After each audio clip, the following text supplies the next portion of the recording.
Hello guys, আজকে আমরা কিন্ডার এর ভিতরে চামচ থাকে, চামচটা বের করে নিয়েছি। কেন বললি নাকানাকি করবি বলে?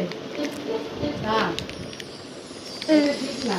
আর Open. সোফাটা অত জোরে টান দিও না, সত্যি তখন তো সবাই ঘুমিয়েই পড়ে। একটার সময় সোফা টানলে আওয়াজ হয় না।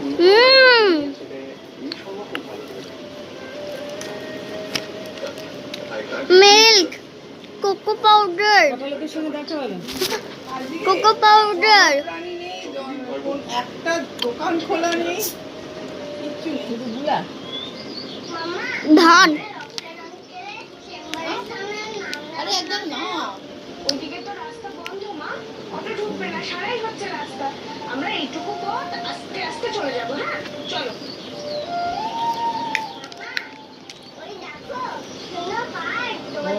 দেখতে গেলে কবে?